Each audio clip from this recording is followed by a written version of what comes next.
Hello बच्चों, मैं शशांक आपका बहुत बहुत स्वागत करता हूं अपने YouTube channel Shashank study circle में। तो आज हम फिर से प्रेजेंट हैं क्लास 9 की एक और वीडियो के साथ, जिसमें कि हम बात करेंगे एक्सरसाइज 9.1 का क्वेश्चन नंबर 14 से लेकर 17 तक।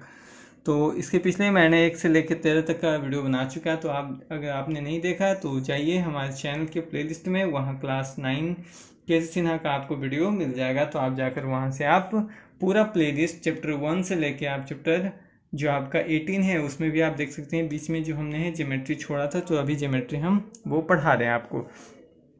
तो क्वेश्चन में 14 कहता है कि नीचे के चित्र में एंगल सी पी और आपका डी, यानी ये जो आपका कोण है, एंगल बी पी डी यानी ये कोण, यानी ये जो कोण है इस कोण की क्या है, बराबर है। तो और कहता है कि एंगल बी ए सी है ना, बी ए सी का समद्विभाजक क्या है, आपका ए डी है। ठीक है, तो कहता है कि ज्ञात करें कि एंगल त्रिभुज सी ए पी, त्रिभुज क्या है, सी ए पी, यानी ये जो आपका त्रिभुज है इस त्रिभुज की क्या है, सर्वांगसम है। साथ में क्या होगा, सी पी जो होगा वो बराबर होगा बी पी के। तो एक बार जान, जब त्रिभुज ही सर्वांगसम हो जाएंगे तो उसकी संगत भुजाएं क्या होंगी, आपस में बराबर होंगी। वैसे भी चित्र में दिया कि ये दोनों क्या है, बराबर हैं, तो संगत भुजाएं क्या होंगी, आपस में बराबर होगी ना। तो इसकी संगत भुजाएं है।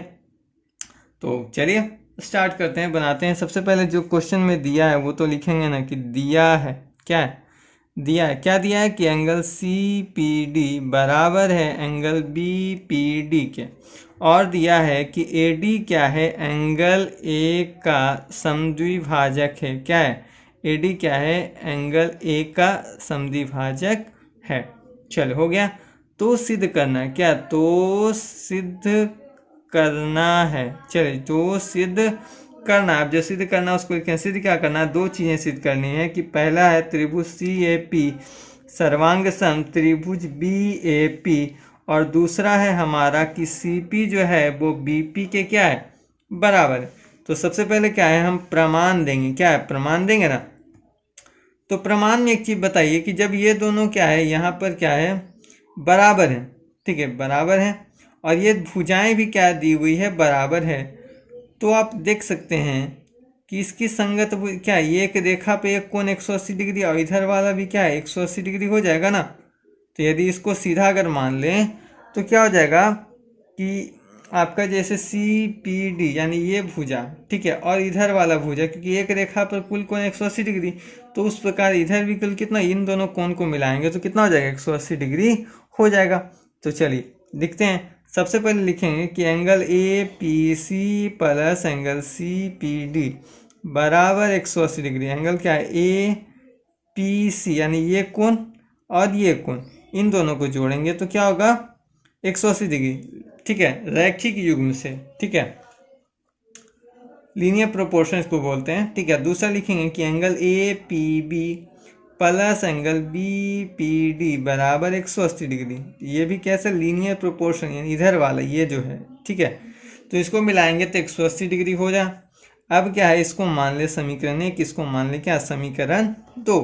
तो यहाँ पर लिख सकते हैं कि समीकरण क्या, इसीलिए समीकरण 1 तथा 2 से, समीकरण क्या है 1 तथा 2 से हम करें तो लेफ्ट वाला देखिए, अब जब दोनों का एक साइड बराबर है तो दूसरा साइड क्या होगा, अपने आप में बराबर होगा। तो कह सकते हैं कि angle A P C plus angle C P D बराबर होगा angle A P B plus angle B P D. और ऊपर हमने देखिए, यहाँ पर हम जानते हैं कि बी पी डी जो है सी पी डी के बराबर, तो सी पी डी का मान चेंज करके हम क्या लिख सकते हैं, बी पी डी, या बी पी डी का मान करके सी पी डी लिख सकते हैं। तो चलिए हम इसको चेंज, इसको रहने देते हैं, ठीक है, हम इधर ही चेंज कर लेते हैं, या आप दोनों में से किसी को चेंज कर, इसको क्या लिखे, सी पी डी, चूँकि यहाँ पर क्या है C P D, angle C P D बराबर है एंगल बी पी डी के, ठीक है, इसके कारण हमने ऐसा लिखा है। चलिए, तो ये जब इधर आएगा तो माइनस में कट जाएगा, तो इधर क्या बच जाएगा, एंगल ए पी सी का जो मान हो जाएगा एंगल ए पी बी के बराबर। ठीक है, अब हम चलते हैं इन दोनों त्रिभुज में। सबसे पहले क्या है कि हमको क्या देखना था ना कि ए पी सी ये भुजा क्या इसके बराबर है या नहीं है। ठीक है, तो अब हम चलेंगे, तो इसीलिए सबसे फर्स्ट जो पहला हमको जो सिद्ध करना है क्या, तो उन्हीं दोनों में कि त्रिभुज CAP तथा त्रिभुज BAP में, ठीक है, क्योंकि हमको यही दोनों त्रिभुज क्या सिद्ध करना है, तो हम क्या इसी दोनों त्रिभुज में हम चलेंगे। तो सबसे पहले आप देख सकते हैं कि एंगल CAP जो है वो एंगल BAP के बराबर है। आप देख सकते हैं कि एंगल CAP यानी ये जो कोण है इस कोण के क्या है बराबर है, क्योंकि क्या है संगत कोण आपस में क्या होते हैं बराबर, क्योंकि इसकी दो भुजाएं आपस में बराबर, तो संगत भुजा भी संगत कोण क्या हो गया आपस में बराबर है। और क्यों भी हो सकता है, क्योंकि AD क्या है एंगल BAC का समद्विभाजक है। इससे भी हो सकता है ना, क्योंकि क्या है समद्विभाजक होगा तो एक कोण जो है दो भागों में बढ़ जाएगा, दो बराबर भाग, इसके कारण भी ये दोनों कोण क्या है बराबर हो जाएंगे। ठीक है, तो दो तरीका हो गया, आप जैसे लिख सकते हैं। साथ में हम देखें तो लिखेंगे कि AP बराबर AP, ये जो लाइन है बीच वाली AP लाइन, ये दोनों में उभयनिष्ठ है। क्या दोनों में उभयनिष्ठ है। और अभी जस्ट हमने सिद्ध किया क्या कि एंगल APC बराबर एंगल APB है, क्योंकि APC है ना, देखिए BAP तो BAP इसमें आता है तो APB है। ठीक है, चलिए, तो इसके कारण हम कह सकते हैं कि ट्रायंगल CAP जो है सर्वांग सम ट्रायंगल BAP। ठीक है, अब चलिए कैसे हो जाएगा, तो ASA सर्वांग समता से। ठीक है, और दूसरा हमको सिद्ध करना है क्या कि CP बराबर BP। क्या CP बराबर क्या है BP। तो हम जानते हैं कि जब क्या है कि दो त्रिभुज सर्वांगसम हो जाते हैं तो उनकी संगत भुजाएं आपस में क्या होती है बराबर होती है। तो इसीलिए कह सकते हैं कि CP बराबर BP। कैसे, CP CT से। तो यही हो गया आपका प्रूफ। तो ये था आपका क्वेश्चन नंबर 14। चलिए चलते हैं क्वेश्चन नंबर 15 में। क्वेश्चन नंबर 15 देखें तो कहता कि चित्र में क्या है आपका दिया हुआ है कि एंगल BCD का जो मान है ADC के बराबर। BCD यानी ये कोण जो है इस कोण की क्या, यानी इस त्रिभुज में देखिए ऐसा त्रिभुज में ये कोण इस त्रिभुज के इस कोण के बराबर। ये कोण क्या है, क्योंकि ये देखिए ये बाहर, ये कोई त्रिभुज नहीं है, ये कोण जो है ये किसी त्रिभुज का पार्ट नहीं है। आप देखें तो किसी त्रिभुज का पार्ट नहीं है। ठीक है, ये भी क्या है देखिए इधर भाग रहा है, तो ये कोई त्रिभुज का पार्ट नहीं। तो हमको सिद्ध करना है कि क्या है एंगल A बराबर एंगल B, यानी ये जो कोण है वो क्या है ये इस कोण के बराबर है। और कहता है AD जो लाइन है वो BC लाइन की क्या है बराबर है। ठीक है, असंकेत में आपका दिया है कि ASA से ट्रायंगल ACD अब BDC को क्या करना है, सबसे पहले सर्वांग सम करना है। तो चलिए प्रश्न में हमारा क्या है जो दिया है सबसे पहले उसको लेंगे। दिया है क्या, दिया है कि एंगल BCD बराबर एंगल ADC। ठीक है, और क्या दिया है एंगल ACB बराबर एंगल BDA। ठीक है, तो सिद्ध करना है, जो सिद्ध करना है उसको भी लिखेंगे। तो सिद्ध करना है, अब जो सिद्ध करना है क्या कि AD जो है BC के बराबर है तथा एंगल A जो है वो क्या एंगल B के बराबर। अब चलिए प्रमाण में चलते हैं। तो प्रमाण में हम सबसे पहले देखिए हम क्या करते हैं कि जो बराबर है उसको हम लिखेंगे। ठीक है, बराबर क्या है एंगल BCD बराबर है एंगल ADC के। ठीक है, ये हो गया। अब बाय कोण क्या है, बाय कोण की क्या होगा बराबर तो होगा ना, जैसे एंगल ACB यानी ये कोण इस कोण की क्या है बराबर है, क्योंकि कारण क्या यहाँ दिया हुआ है एंगल ACB बराबर एंगल BDA। जो सबसे पहले हमको दिया है प्रश्न में भी ये क्या है दिया हुआ है, तो इसी को हम लिखें। इसके बाद क्या करें, इसको हम जोड़ देंगे। अब देखिए जोड़ने से क्या फ़ायदा होगा आपको आगे वीडियो में पता चलेगा। देखिए BCD प्लस एंगल ACB बराबर angle ADC plus angle BDA। अब देखिए यदि ACB यदि इसको अब BCD अगर इसको जोड़ दें तो ये पूरा एक कोण बन जाता है, ACD बन जाता है ना। तो यहाँ लिख सकते हैं एंगल ACD। इनको जोड़ें तो ये कोण बन जाता है कौन सा, एंगल BDC। क्या एंगल BDC बन जाता है, सॉरी BDC बन जाता है। अब हो गया। तो अब क्या है इन दोनों कोणों में ही हमको बराबर करना पड़ेगा, तो इसीलिए हम चलेंगे ट्रायंगल ACD तथा ट्रायंगल BDC में, क्योंकि इसी के कोण का पार्ट है। तो आप देख सकते हैं कि सबसे पहले हम यही लिखेंगे क्या कि एंगल ACD बराबर है एंगल BDC के। एक लाइन जो इनके बीच उभयनिष्ठ है वो है CD लाइन, जो दोनों में आता है CD बराबर CD। ये क्या है उभयनिष्ठ है।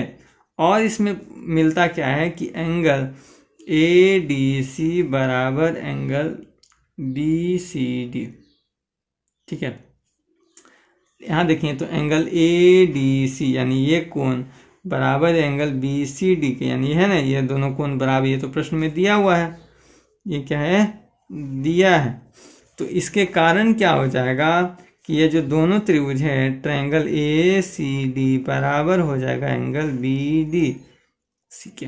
ठीक है, कैसे होगा तो देखिए दो कोण एक भुजा तो है ए एस ए से।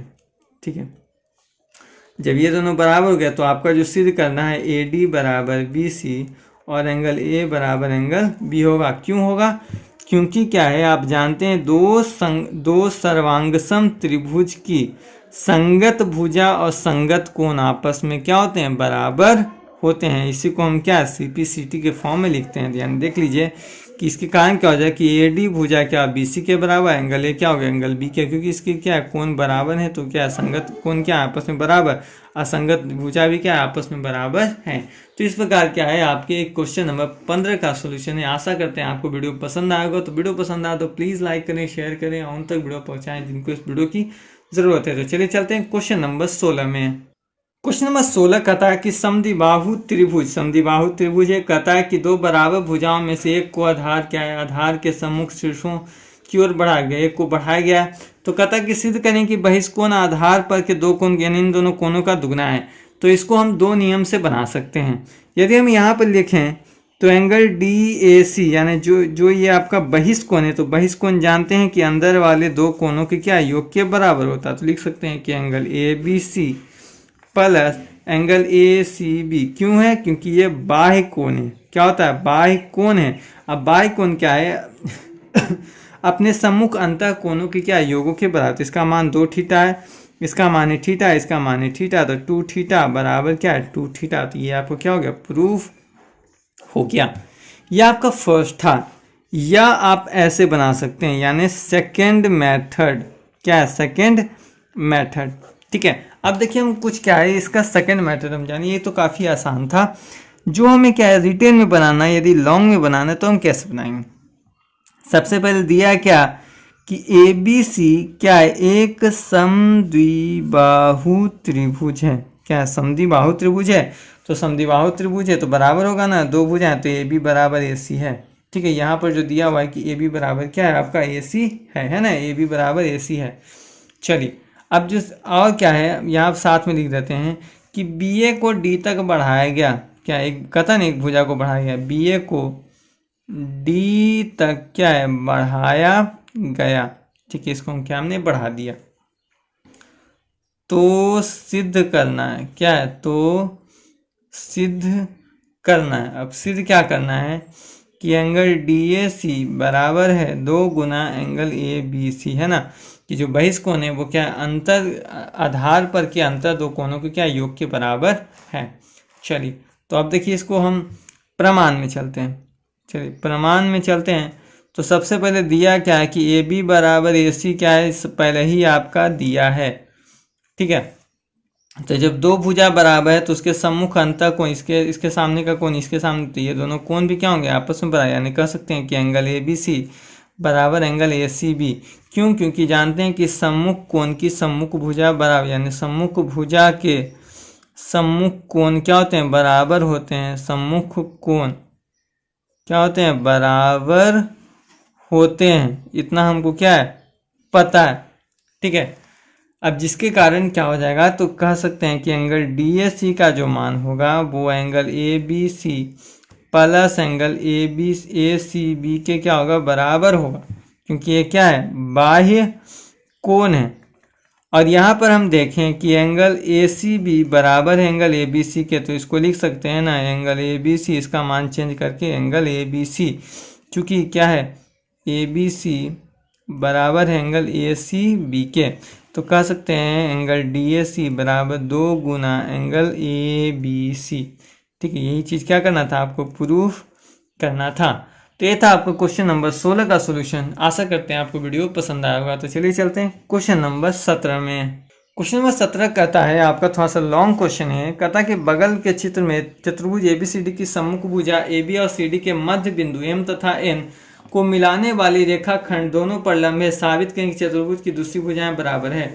यानी कहता है कि जब ये दोनों है, ठीक है, तो कहता है कि आपको देखना या तो ये भुजा क्या है बराबर, यानी इन दो तो सम्मुख भुजा कहता ही है। और इस पर क्या है, मध्य बिंदु खींचा गया है, तो जिसके कारण क्या हो जाए कि ये दोनों आधे भाग में बट गए। तो आपको सिद्ध करना है कि शेष दो भुजाएं बची आपस में बराबर होंगी। आपने इस चैप्टर में कहीं भी चतुर्भुज पर नहीं पढ़ा है, चतुर्भुज को बराबर करने या सर्वांग समता चतुर्भुज की नहीं पढ़ी है, ठीक है, ना ही आपने कोई आपको क्या है समरूपता पढ़ाई गई इसके बारे में। तो आपको क्या है संकेत में दिया गया है पहले ही कि क्या करना है कि आपको MD को मिलाना है और इधर क्या है आपको क्या करना है MC को मिलाना है। इस प्रकार क्या है यहाँ पर दो क्या हो जाएंगे, त्रिभुज बन जाएंगे। अब इस त्रिभुज की सहायता से क्या है कि आपको क्या करना है, इसको सिद्ध करना है, ठीक है। तो जो सबसे पहले दिया है लिखेंगे कि दिया है, क्या दिया है कि ABCD क्या है, एक चतुर्भुज है। कहता है कि M तथा N क्या है, M तथा N जो है वो क्रमशः AB तथा CD का मध्य बिंदु है। क्या AB तथा CD का क्या है, मध्य बिंदु है ना, मध्य बिंदु। तो सिद्ध करना है, क्या करना है, तो सिद्ध करना है। अब जो सिद्ध करना है, सिद्ध क्या करना है कि आपका AD का जो मान है वो BC के, यानी दोनों क्या है आपस में क्या है बराबर है, यही आपको सिद्ध करना है। सबसे पहले देखिए रचना करेंगे। रचना तो आपका संकेत में पहले ही दे चुका है बुक में कि DM तथा CM को मिलाया। यहाँ पर क्या है आपका डिस्ट्रिक्ट मजिस्ट्रेट और चीफ मिनिस्टर की बात नहीं हो रही है, ठीक है।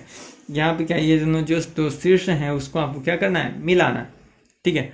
अब चलिए प्रमाण में चलते हैं। तो प्रमाण क्या है, जो हमको दिख रहा है वही समझिए प्रमाण है। तो यहाँ पर दो त्रिभुज बने हैं DNM और क्या है आपका CNM, इसी में हम चलेंगे।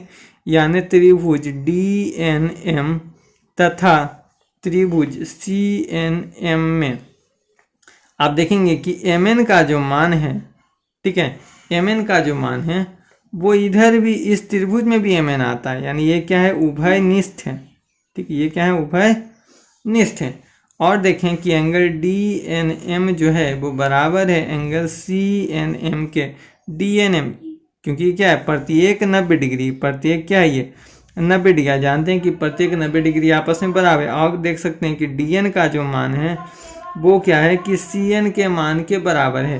कारण क्या है कि क्या है, जब कोई भी रेखा क्या है किसी पर लंब होती है तो समद्विभाजक होती है, उसको दो बराबर भागों में क्या करती है, विभक्त करती है। तो MN लाइन जब क्या है CD पे गिरा तो इसको क्या किया, उसने दो भागों में बांटा। तो एक भाग DM और एक भाग क्या हमारा CM है। यानी लिख सकते इसे, चूंकि क्या है N क्या है CD का मध्य बिंदु है, ठीक है, इसी कारण क्या है ये दोनों आपस में क्या है बराबर है। तो देख सकते हैं दो भुजा एक कोण, तो इसीलिए क्या है वो कह सकते हैं कि ट्रायंगल DNM सर्वांगसम है ट्रायंगल CNM के। क्यों, SAS से, ठीक है, यानी दो भुजा एक कोण से। तो जानते हैं कि जब त्रिभुज क्या होते हैं, दो त्रिभुज आपस में सर्वांगसम होते हैं तो संगत भुजा और संगत कोण आपस में बराबर हो सकते हैं। तो संगत भुजा कौन सी है कि DM बराबर CM, यानी जो ये भुजा है इस भुजा के क्या है आपस में बराबर है ना। क्योंकि ये भुजा क्या है आपस में बराबर तो है, तो इसकी संगत भुजा तो यही हुई ना। तो क्या है DM बराबर CM, ये कैसे है तो CPCT से है। और चूंकि हो जाएगा क्या कि जब दो भुजा आपस में बराबर है तो इसके सम्मुख कोण भी क्या होंगे आपस में बराबर। तो कह सकते हैं कि एंगल MDN बराबर एंगल MCN, ये भी कैसे है तो CPCT से है, ठीक है। तो ये दोनों भी आपस में क्या है बराबर, इसको मान लेते हैं अभी समीकरण ही, क्यों मानेंगे आगे देखेंगे। अब देखिए हम क्या लिखते हैं यहाँ पर कि हमने देखा क्या कि MN जो है वो लंब है AB पर। MN क्या है AB पर भी लंब है, MN यानी इसको आप NM लिख सकते हैं, लेकिन हमने MN लिखा। MN जो है वो साथ ही साथ लंब है CD पर। क्या है इस पे भी लंब है और इस पे भी यही एक ही रेखा लंब है ना, ठीक है। अब जिसके कारण क्या हो जाएगा, आप देख सकते हैं कि एंगल एम डी एन जो बराबर है एंगल ए एम डी के, यानी एंगल एम डी एन, यानी ये कोण जो है वो बराबर है एम ए एम डी के, इस कोण के बराबर। क्योंकि अगर इसको मान ले तिर्यक रेखा तो एकांतर कोण क्या होते हैं, आपस में बराबर होते हैं। तो इसको लिख सकते हैं एकांतर अंतः कोण से। कैसे, एकांतर अंतः कोण से, इसको मानते हैं समीकरण 2 मान लेते हैं, ठीक है। पुनः चलेंगे, वही अगर इधर साइड देखें तो ये कोण भी क्या है, यहाँ पे आप देख सकते हैं कि जिस प्रकार ये कोण इस कोण के बराबर था तो ये कोण भी क्या है, इस कोण के क्या होगा, बराबर होगा। तो लिख सकते हैं क्या कि एंगल एम सी एन बराबर एंगल बी एम सी। ये भी कैसे होगा, तो एकांतर अंतः कोण से, इसको मानते हैं समीकरण 3। अब आप समीकरण 1, 2, 3 में देखें तो एम सी एन क्या है, एम डी एन के बराबर, M D N M C N के बराबर है। तो ये दोनों क्या है, खत्म हो गया। तो आपको क्या क्या बच गया, ए एम डी बराबर ए एम सी। यानी कह सकते हैं यहाँ पर कि समीकरण 1, 2 तथा 3 से कि एंगल ए एम डी बराबर एंगल बी एम सी, ठीक है। अब क्या है कि हम इसी त्रिभुज में चलते हैं, यानी त्रिभुज ए एम डी तथा त्रिभुज बी एम सी में, ठीक है। अगर हम इन्हीं दोनों त्रिभुज में चलें तो हमारा जो, यानी इन दोनों त्रिभुज में, तो आप देख सकते हैं कि इन दोनों में बराबर क्या है, इन दोनों त्रिभुज में पहले तो क्या है कि देखिए ये दोनों भुजा बराबर, यानी इस त्रिभुज में देखें तो भुजा बराबर है, ये वाला कोण भी आपस में क्या है, बराबर है। तो जब ये दोनों बराबर हैं तो तीसरा भुजा भी क्या होगा, आपस में बराबर होगा। यानी यहाँ पे लिख सकते हैं कि एंगल ए एम डी जो है वो बराबर है एंगल बी एम सी के। ये तो जस्ट हमने अभी सिद्ध किया है। और क्या है, डीएम का जो मान है वो सीएम के बराबर है। क्यों, क्योंकि ये हमने अभी भी सीपीसीटी से निकाला था, जो कि इसी में आता है। साथ में क्या है कि एम का जो मान है वो बीएम के क्या है, बराबर है। क्योंकि हम जानते हैं कि एम जो है ए बी का मध्य बिंदु है, ठीक है। तो जैसा कि आप देख सकते हैं फिगर में भी क्या है कि आप जो एम बराबर एम, जैसे इस प्रकार इधर हमने लिखा ना कि एन जो मध्य बिंदु था तो डी एन का मान जो है एन सी के बराबर, तो इधर साइड वही एम का मान क्या हो जाएगा, बी एम के बराबर हो जाएगा। तो इसके कारण कह सकते हैं कि ट्रायंगल ए एम डी जो होगा वो सर्वांग सम होगा ट्रायंगल बी एम सी के। कैसे होगा, तो दो भुजा एक कोण, यानी एस ए एस से। अब जानते हैं कि जब दो त्रिभुज आपस में सर्वांगसम होते हैं तो संगत जो भुजा है, तो इन दोनों की संगत भुजा बच क्या गई, ये भुजा बच गई, है ना। यानी कह सकते हैं कि AD जो होगा वो BC क्या है, बराबर है। और ये कैसे होगा, तो CPCT से होगा। तो यही चीज़ आपको क्या करना था, प्रूफ करना था। तो ये था आपका क्वेश्चन नंबर 17। तो आशा करते हैं वीडियो पसंद आएगी। तो वीडियो पसंद आया तो प्लीज़ लाइक करें, शेयर करें, और नए तो प्लीज़ चैनल को सब्सक्राइब करना बिल्कुल ना भूलें। तब तक के लिए धन्यवाद।